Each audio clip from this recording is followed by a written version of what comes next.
Police પર છરીથી હુમલો કરવાનો પ્રયાસ થયો છે। સ્વ બચાવમાં પીએસઆઈ આરોપીના પગમાં ગોળી મારી હોવાના સમાચાર મળી રહ્યા છે। લીંબડી તાલુકાના સિયાણી ગામની ઘટના હુમલામાં એક પોલીસકર્મી ઇજાગ્રસ્ત થયા છે। ઇજાગ્રસ્ત આરોપી અને પોલીસકર્મીને હોસ્પિટલ ખાતે ખસેડી દેવામાં આવ્યા છે। પીએસઆઈ વીએમ કોડિયાતરે 6 રાઉન્ડ ફાયરિંગ કર્યું હોવાની ચર્ચા છે।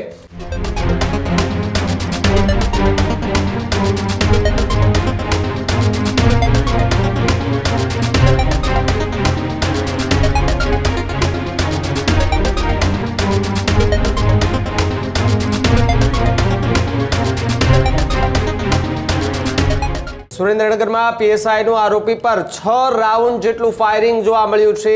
દેવરાજ બોરાણા નામના આરોપી પર ફાયરિંગ કરવામાં આવ્યું છે। જે રીતે ગઈકાલે રાત્રે પોલીસ જે છે તેમણે ફાયરિંગ કર્યું છે। મારામારી કેસમાં દેવરાજ બોરાણા સામે ફરિયાદ દાખલ કરવામાં આવી છે। સાથે જ વાત કરવામાં આવે તો રિકન્સ્ટ્રક્શન દરમિયાન આરોપીનો પોલીસ પર છરીથી હુમલો કરવાનો પ્રયાસ થયો છે। સ્વ બચાવમાં પીએસઆઈ આરોપીના પગમાં ગોળી મારી હોવાના સમાચાર મળી રહ્યા છે। પીએસઆઈ વીએમ કોડિયાતરે 6 રાઉન્ડ ફાયરિંગ કર્યું હોવાની ચર્ચા છે। હુમલામાં એક પોલીસકર્મી ઇજાગ્રસ્ત થયા છે। ઇજાગ્રસ્ત આરોપી અને પોલીસકર્મીને હોસ્પિટલ ખાતે ખસેડી દેવામાં આવ્યા છે। લીંબડી તાલુકાના સિયાણી ગામની ઘટના સામે આવી છે, જ્યાં 4 મહિનામાં આરોપીઓ પર 8મું પોલીસ ફાયરિંગ જે છે તે જોવા મળી રહ્યું છે। ત્યારે સુરેન્દ્રનગર અને આસપાસમાં જે છે તે સામાજિક તત્વો બેફામ બનતા જોવા મળી રહ્યા છે। પોલીસ ફરિયાદ દાખલ કરવામાં આવી રહી છે।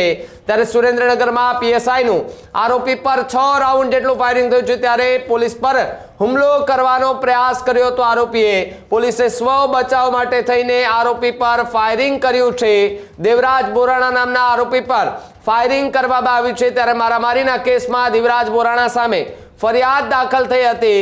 રિકન્સ્ટ્રક્શન દરમિયાન આરોપીનો પોલીસ પર છરીથી હુમલો કરવાનો પ્રયાસ કરવામાં આવ્યો। ત્યારે સ્વ બચાવમાં પીએસઆઈએ આરોપીના પગમાં ગોળી મારી હતી। પીએસઆઈ વીએમ કોડિયાતરે 6 રાઉન્ડ જેટલા ફાયરિંગ કર્યું હતું। સાથે જ હુમલામાં એક પોલીસકર્મી પણ ઇજાગ્રસ્ત થયો છે। તેમને સિવિલ હોસ્પિટલ ખાતે લઈ જવામાં આવ્યો છે। તેમની સારવાર કરવામાં આવી રહી છે। જે આરોપીને પગમાં ગોળી વાગી છે તેમની પણ સારવાર હોસ્પિટલમાં અત્યારે કરવામાં આવી રહી છે। ત્યારે લીંબડી તાલુકાના સિયાણી ગામની આ ઘટના સામે આવી હતી, જેમાં 4 મહિનામાં આરોપી પર 8મું ફાયરિંગ થયું હોવાની ચર્ચા જે છે તે હાલ જોવા મળી રહી છે। લીંબડી તાલુકામાં શિયાણી ગામની અંદર એક જે રાયોટિંગનો બનાવ બનેલો એ ગુનો અને અગાઉના એક આતંકી બાબતેના ગુનાનો આરોપી દિવ્યરાજ ઉર્ફ ગુલ બોરાણા જે ઘણા લાંબા સમયથી નાસ્તો કરતો હતો અને 2 દિવસ પહેલા પોલીસની દ્વારા એમની અટક કરવામાં આવેલી હતી। આજરોજ પીએસઆઈ અને અમારી સમગ્ર ટીમ જે છે એ આરોપીને ઘટના સ્થળનું રિકન્સ્ટ્રક્શન કરવા માટે થઈ અને સિયાણી ગામને લઈ અને નીકળ્યા। ત્યારબાદ જ્યારે રિટર્ન જ્યારે આઈઓ અને એમની ટીમ આરોપીને લઈ અને હથિયારની રિકવરી માટે તેને ગઈ, એ દરમિયાન આરોપીએ હથિયાર વડે એમાંના એક પોલીસકર્મી જે છે એમના ઉપર હુમલો કરેલો હતો। અને એ હુમલાના કારણે આજે ધર્મેન્દ્રસિંહ પોલીસકર્મી છે એમના હાથ ઉપર ઈજા થયેલી હતી અને ગળા ઉપર આમ તો ઈજા પકડતા થોડા માટે તેમ તે રહી ગયેલા હતા। આ ઘટના પછી તરત જ આરોપી પોતે ભાગવાનો પ્રયત્ન કરે છે અને ત્યાં ઘટના ઉપર જે આઈઓ પીએસઆઈ વીએમ કોડિયાતર છે એ આરોપી નાસી ન જાય અને બીજા ઉપર હુમલો ન કરે એના માટે થઈને એમના ઉપર ફાયરિંગ કરવામાં આવેલું હતું। 5 રાઉન્ડ ફાયરિંગ થયેલું છે। એમાંથી એક જે બુલેટ જે છે એ એમના પગમાં વાગેલી છે આરોપીને, બાકીની બુલેટ જે છે એ હવામાં ફાયરિંગ થયેલું છે કે જે એમને અટકાવવા માટે તેમ કરવામાં આવેલું હતું। ત્યારબાદ તાત્કાલિક જ આ જે આરોપી છે એમને એમ્બ્યુલન્સ બોલાવી અને સારવાર માટે તેને લીંબડી ખસેડવામાં આવેલા હતા। ત્યાંથી એમને વધુ સારવાર માટે થઈ અને સુરેન્દ્રનગર સિવિલ મેડિકલ કોલેજમાં હાલ જે છે એને લાવવામાં આવેલા છે। પોલીસકર્મી જે છે એ પણ અત્યારે લીંબડી આરામ હોસ્પિટલમાં દાખલ છે। આગળની જે પણ આ બાબતની કાયદેસરની કાર્યવાહી છે એનો ગુનો દાખલ કરવાની જે તજવીજ છે એ લીંબડી પોલીસ દ્વારા જે છે હવે કરવામાં આવશે। સાહેબ, ક્યાંક ને ક્યાંક આરોપી દ્વારા જીવલેણ હુમલો કરવામાં આવ્યો, એના ભાગરૂપે જ આ ફાયરિંગ જે છે આઈઓ દ્વારા કરવામાં આવેલું છે।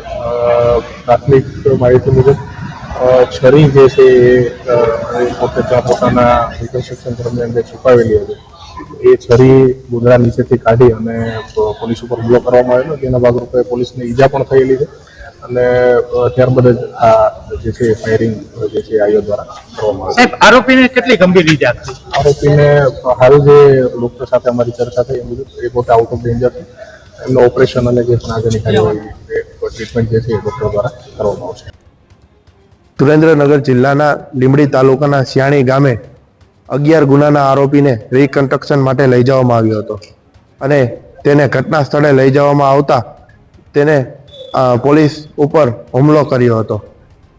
છરી વડે હુમલો કરતા પોલીસને ગળાના અને હાથના ભાગે ઈજાઓ થઈ હતી અને પીએસઆઈએ દ્વારા સ્વ બચાવ માટે 5 રાઉન્ડ ફાયરિંગ કરવામાં આવ્યું હતું અને પોલીસ કર્મીને ઈજાઓ પહોંચતા લીંબડી ખાતે હોસ્પિટલ ખાતે ખસેડવામાં આવ્યો હતો અને આરોપીને ઈજાઓ પહોંચતા સુરેન્દ્રનગરના શિવસા મેડિકલ હોસ્પિટલ ખાતે ખસેડવામાં આવ્યો છે.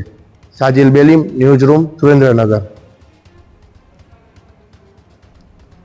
તો જે રીતે સુરેન્દ્રનગરમાં ફાયરિંગની ઘટના બની છે, જેની અંદર પોલીસે આરોપી પર ફાયરિંગ કર્યું છે, ત્યારે લીંબડી તાલુકાના સિયાણી ગામે જે આખી ઘટના બની હતી, આખી ઘટનામાં એ ફાયરિંગ કરતા સમયે પંથકમાં ચકચાર જે છે તે મચી જવા પામી હતી. આરોપીઓએ છરીથી હુમલો કરતા પોલીસે જે છે તે આરોપીઓને એ ઝડપી પાડી અને તેમને સારવાર માટે હોસ્પિટલ ખાતે ખસેડાયો હતો. જે સિયાણી ગામનો આરોપી બોરાણા દિવ્યરાજ પર અનેક ગુનાઓ જે છે તે પણ દાખલ કરવામાં આવ્યા હતા. સાથે જ તેને એ રાયોટિંગનો ગુનો જે છે તે દાખલ કરવામાં આવ્યો છે. પોલીસે આરોપીને ઝડપી પાડ્યો છે, ત્યારે ગુનાના એ વપરાયેલી જે વસ્તુ છે તે પણ ત્યાં અત્યારે કબજે કરી લેવામાં આવી છે. આરોપીઓએ છુપાવેલી છરી જે છે તે કાઢી અને ધર્મેન્દ્રસિંહ નામના પોલીસ પર હુમલો કરવાનો પ્રયાસ જે છે તે કરવામાં આવ્યો.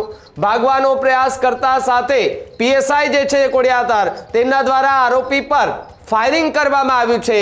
5 રાઉન્ડ ફાયરિંગ કર્યું હતું, જેમાં આરોપીને પગના ભાગે ગોળી વાગી હતી, તેમજ પોલીસને પણ આરોપી દ્વારા ઈજા કરવામાં આવતા બંનેને સારવાર માટે હોસ્પિટલ ખાતે ખસેડવામાં આવ્યા છે.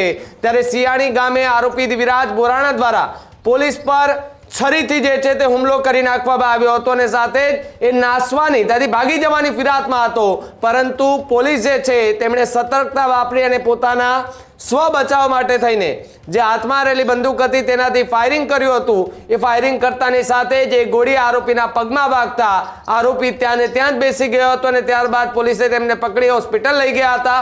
જે પોલીસ કર્મચારી પર હુમલો કરવાનો પ્રયાસ કર્યો હતો અને તેમના પર જે સામાન્ય જે હુમલો કર્યો એ પોલીસ કર્મચારીને પણ સિવિલ હોસ્પિટલ ખાતે લઈ જવામાં આવ્યા છે. તેમની બંનેની અત્યારે સારવાર કરવામાં આવી રહી છે.